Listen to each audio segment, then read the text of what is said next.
Hi, my name is Colette Rabba and I'm with Orion Realty. I'm a residential real estate broker in the GTA West, an income property specialist, and an investor myself. The reason why Araceli and I like to do this show is because we're both investors and we love to give great information to viewers and listeners just like you. Welcome everyone in my weekly chat with Colette. Today we have a very interesting subject. My name is Araceli, wealth advisor and real estate investor in the US and Canada. And today with my partner Colette. Colette, can you introduce yourself and tell us what we're talking about today? Of course. Hi everybody, I'd love to. My name is Colette Rabba. I am a real estate broker in the GTA West End. I like to work West End. And of course, I like to help income property buyers and owners get the best tenants, get the best property, and to actually make money. And that's why Araceli and I like to talk about real estate and finances, because they go hand in hand. And we would love to give information out there and answer all your questions. So please ask us whatever you need to if we don't discuss it. And today we are talking about what tenants actually want, because when I show a property to someone who is looking for an income property, I want to know who your ideal tenant will be looking at this property. That answers a lot of questions. That keeps you focused as a landlord. It really gives you the right path to go down when you're ready to become a landlord. So I have a little slide. Have a little slide presentation. Yeah, I told you, this is super important, especially if you're starting with a new property. When I first got my property, the only thing that I wanted to rent it. And it took me a couple of times to go through different tenants to really find out which tenant I wanted, because I was totally new. And it is super important that you have that in your head so you can attract that person. So of course, yeah. So it makes a lot of sense, because everybody, you can buy whatever property, but if you think that it's, we'll go through it. Let's go through the list. So what tenants want? So, and thinking about ideal tenants before you buy a rental property is very, very important. So of course, people don't hold up signs to say, hi, we're a good tenant, look at us. So you really want to know who your ideal tenant is. You don't have to put it in the listing. You don't have to advertise it, but in your own head, if you are buying a condo, let's say, just for example, with a 1-bedroom, you don't want a family of 20, right? Makes sense. If you are, and we're also talking about different kinds of properties, let's say Airbnb. So if you also want a family, then you know what kind of property you're looking for, what you can afford to attract those types of renters. Pretty simple, right? Yeah, absolutely. There's something called the Human Rights Code, if people don't know what that is. You cannot say, I don't want this type of person, race, even I only want men. You can't say that in an ad. There are very specific rules to not be biased against anyone when you are renting. So keep that in mind. But still, if I say, okay, I have a 1-bedroom apartment in my basement, I would like either a single person or a couple. That's my ideal tenant. I don't have to say that on the listing, but I'll know if I attract those people, that's who I really want. Like, if that makes sense to pretty much everybody, right? Colette, I have a question here. What about putting no pets in the ad? Can you say that? Or is it that? No. Well, okay, that's the interesting thing. I'm going to stop sharing my screen for a second just so we can look at each other. So when it comes to no pets, you can say no pets on the listing, but if somebody does have a pet, you can't discriminate against that, because a lot of times it might be a pet that they need as a, let's say a seeing eye dog, or what is that called when now people are saying I need my guide dog? For mental illness. Oh, yeah, okay. I forget what the term is, but anyway, so instead of saying no pets, that is one of the questions that you can ask before you get them in. And then the way I like to ask, and this is a little bit of a secret, you don't have to say, it's how you ask. So you just pretend that everybody has a pet. So the way you ask them is saying, you know, who are you? What do you do for your work? How much do you make a year? How many pets do you have and what kind? So instead of saying, do you have pets? You ask how many pets. So it's a little bit of a different thing in your head. And you can tell people the landlord does not want pets before you sign a lease. Once they move in and they do, let's say I don't have a pet right now, but I move into your property and I get a dog, you cannot kick me out because I got a pet after the fact. Yeah, that's what I was just going to tell you. So what happens if they do damage on the property? So they, you know, cats scratch the wall or things like that. That's a whole long story. Let's get back to our presentation. Okay. All right, so we'll park that question. Yeah, let's park it for now. Okay, let me share my screen again so we can go back. Okay, so seeing these beautiful people, yes, of course, everybody wants these, you know, lovely, wonderful looking young people to be tenants, but we all know that, you know, they could be the worst tenants too. Yeah, no kidding. Drug dealers.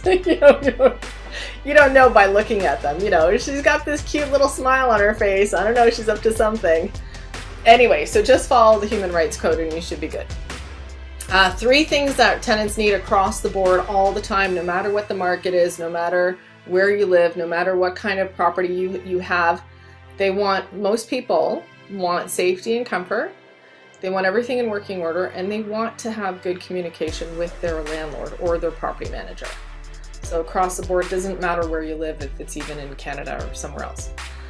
And why I say, I'll get back to the good communication. So creating a safe space means lots of different things to lots of different people. So first of all, you want, ideally, I will only buy if I know the neighborhood is safe. So I look at the demographics, I look at the crime rate, and then I tell my clients, okay, this is a great neighborhood or not.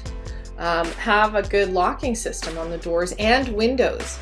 This is the thing. I hear so many times, somebody open their window, they leave it open, they get a break-in because that lock just was not working. So as a landlord, it's their responsibility to have the locks on the windows and the doors. Any outside cameras, that's really high end if you really want to give them that peace of mind. As an Airbnb owner, I do have an outside camera because I'm not there all the time and it's not rented all the time. So I want to know what's going on. And I also want to see if they say there's only 5 people coming, I don't want 20 people coming because then that's a violation of the Airbnb rules. So cameras are good, but they can only be outside for Airbnb or as a private home as well. You can't do that inside. And also keyless entry is great. Keyless entries are great. I don't know if you have one, but yeah, I do have one in my property because, you know, I always keep forgetting the keys, but I know the code, so I can just go in. Of course. Yeah, and also for Airbnb. So the picture of this woman, it's not me. I wish it was me right now sitting on a beach. But this woman has a system that she can unlock it from her phone. Even if they get locked out or they forgot their code, you can actually find a product like this where you can control it with your phone, which is fantastic. And this is everything in working order. So that's not just appliances, but it also means the workings of the house, like the water heater, the furnace, any mechanical stuff like the hot water heater, but also the things like the keyless entry system or any electronics, the shut off for the water and how to shut the power off are very, very important if something hits the fan. And then anything else, and write it into the lease that they need to maintain. So let's say snow shoveling or grass cutting or all these things, the inner workings of the property. How to change a light bulb sometimes. Don't even go there with me because sometimes people will ask. So, and then if you do have a property manager too, they might even create a little booklet for you. But as a Airbnb owner or even as a long-term tenant, there's always little things that they might know, like why is my washer and dryer blinking? What does that mean? So instead of getting that phone call, which there's nothing wrong with that, you could put it in a booklet. Yeah. Communication. Hey, my favorite subject. We know we have to be on call 24/7 or you hire a property manager. But there is an agreed upon respect, if I can say it that way, with the landlord, with the tenant. I'm not going to call my tenant at 3 a.m. unless it's an emergency. I expect the same in return. But be available during business hours 9 to 5 by email. It's always best to have requests in writing as well, because if something happens to the property and you can say to the tenant, hey, I didn't get anything in writing, they want to prove it. You both need to prove it if you did get it in writing or not. So Yeah, I like to suggest, yeah. Yeah, so always that's one of the things that I always tell people, like if you do have, make a file for your tenant, and if there is any issues at all that you discuss with them, make a note, the date, the time, when you talk to them. If you can send an email or a text message, something that has a record that you talk to them about something in particular, put it in there, because you never know if that tenant eventually is going to continue doing it, and Right. it's going to be a cause for you to take them to court or anything like that, or how you can evict them. Proof. Yeah, you need proof of everything. Right. Same So with payment, right? Like if they pay you cash, I try not to take cash at all, but if you do, give them a receipt, right? always, yeah, always give a Because receipt. you have to go back and they can say, well, we gave you the money, but Right. I didn't get Absolutely. anything, right? And I just have to say one thing too, even though text is technically in writing, it's always best to send an email, because it's very hard to Yeah. track a text after you have 5,000 other texts after that. So emails are always easier, and then you can even have a file for those emails for that specific tenant if you have more than one door. So, really think about your organization too, but always communicate and always try and answer them right away, especially if it's an emergency. And if you can't, try and have a secondary person. So let's say I have a husband, and my husband is the second phone call that if I can't be reached, I'm in a business meeting or something. Or a partner. Like, this is the thing, what's great about having a business partner, you're both on call. You don't have to be 24/7. You take this shift and you take this shift. So there's lots of ways to work around that, but always communicate. So that's it. That's our little quick little blurb, because I think ultimately it's knowing, okay, fine, of course I want an income property, and I want all the magic that goes with saying I own an income property, but the reality of it is, do you want that lifestyle, right? Never mind costs, never mind having this wonderful income coming in. What are you getting out of it? Yeah, Right. absolutely. And the thing is, sometimes it can be only temporarily. Like I've seen people that they want to increase their income by renting a portion of their home, which is great, but they say, well, we only need it for a little bit. So in that case, you really need to be sure of what kind of tenant you want, because if you have somebody that is really loud, that is going to be living in the basement, it might not work for you, especially if you have younger kids. So all of that's what is so important to have this in your head. Who is it going to be? Absolutely. Right? Yeah. And if you do have a nice property that it has all the safe and everything else, you shouldn't be having a problem getting the tenant that you want. But it's important, the vision. The vision is very important. Yeah, and I always like to have it from a very personal standpoint, because and this is the thing that a lot of investors say, don't do that, but I follow that rule where would I live here? Would I live here, and why? So that really makes you be able to sell it or get a tenant, to entice those tenants to say, hey, I picked a safe neighborhood. I have all the great little doodads and extras that a person like me would want to keep my family safe. So all these little things, even though you don't think it's a big deal, when you look at your competition of who else is renting, you want to always look better. And that's the way you craft your listing, to say, hey, It's a safe neighborhood, great neighbors, lots of parking. So all these things that you would be interested in as an end user, you know, would you live there? So I know that's not everybody. Yeah. But No, I have the same motto. If I cannot live in the property, there's no way that nobody else is gonna live there.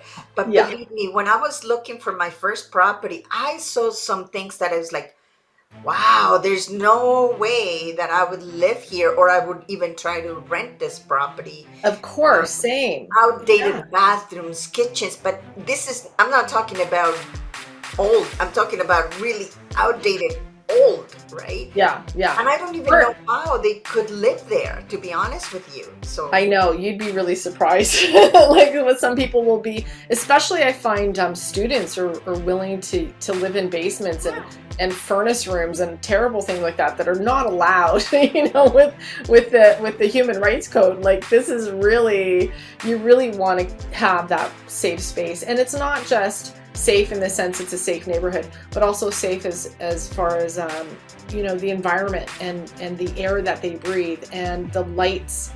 Make sure that, like, we're not slumlords here, you know, let's talk about that. So if you're a slumlord, you're on your own. Do what you want. But as a professional person, and it's obviously it's my job too to help landlords, so I always want to make sure that my landlords follow these rules as well, and they say the right things and they do the right things with their listings and their properties. yeah, absolutely. So that's part of it. Hope that helped. Yeah, or getting a good and a nice tenant. It's important for you to continue to have that cash flow coming in, right? Because that's right. You want them to be happy, and the best way is that you have a nice working apartment or house, whatever it is that your investment property is, and you'll have good tenants, especially right now that everybody needs to feel safer, right, in where they are living. So, and that's the thing, like, you won't have a problem renting it if it's a nice, clean, safe space. You'll have great tenants coming and looking at the property. So always keep that in mind. Who do you want to attract, and really, you know, be a nice landlord. Come on. That's nice. Well, thank you, Colette, for putting this together. That actually helps a lot. So we will see you next week. Thanks for joining us. Thanks for joining us today. If you'd like more information, or if you have any questions, please go to my website at www.coletterabba.com.